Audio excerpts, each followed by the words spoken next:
you before the foundations of the world. There's a life that God desires for all believers to live. And he predestined it. Somebody say predestined. That means what it means. He planned it before you got here. The Bible says, in the beginning, God. And so when he said that, God had a plan for you and me before he even made the heavens and the earth. Before he did that. So he desired for us to walk in that way. But what stood in the way, we know that sin is what stood in the way. And so it broke by man's sin. And also the first angels were, we know about Lucifer, Satan. And then of course man came along then. But God had a plan, no matter what you did, that through Jesus Christ, hallelujah, that we could have that bridge back to him. And so he designed it wherein that you would live like you see Adam, the first man. And Adam called those things that be not as though they were. That's how he lived. And so I want you to understand is that everything in life as a believer, for you as a child, how many children of God do I have in here? Saved, born again. Okay? If you're born again tonight, the same faith that Jesus had, you have today. I'm going to say that again. The same faith that Jesus had, you have that today. Now, Jesus walked on water. Is that the Bible? Jesus walked on water. Jesus also healed the sick. Jesus also called things that be not as though they were.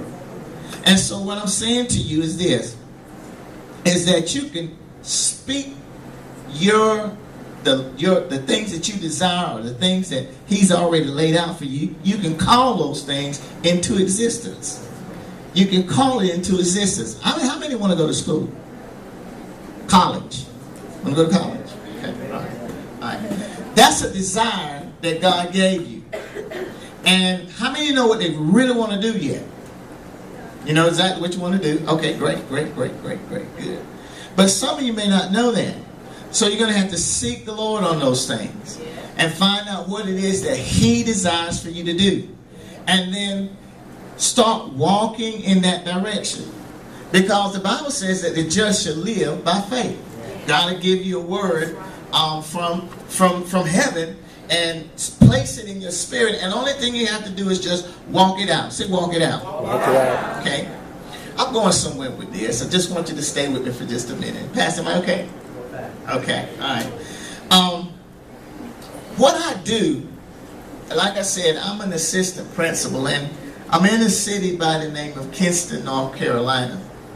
And I don't know if you read the news or not, but Kinston right now is the second unsafe city in North Carolina. And the school that I work in, it has 3 gangs in it. We had to go on what we call a modified schedule today, because some people put on Instagram, Facebook that they were going to shoot our school. Shoot at it. I mean, come to our school and go shoot it out. Okay? Bang, bang. Well, we had the police there. We had, a lot of police that was there today. But the thing that came to me was this. No weapon formed against me shall prosper. And I had to go to school saying that all day. That no weapon formed against me shall prosper. I was calling something that God had already said to be so. Because your mouth, your tongue is the pen of a ready writer. Okay? It's the pen of a ready writer. Your tongue. Say my tongue. So you will have whatever you say. Okay? Stay with me. Well, the first child that I came in contact with, I told them, I said, it's going to be all right. Yes. Amen. We're going to be safe today. Because no weapon formed against us will prosper. Right. And as a principle, I'm not supposed to talk about Jesus. See, not supposed to. But I do. Because I can't help it. I am what I am. And I'll talk to Jesus to you. Whether they like it or not. But that's the way it is. But I want to tell you, just as a testimony, no weapon formed against us. We went through the whole day, and it was a success. It was a success.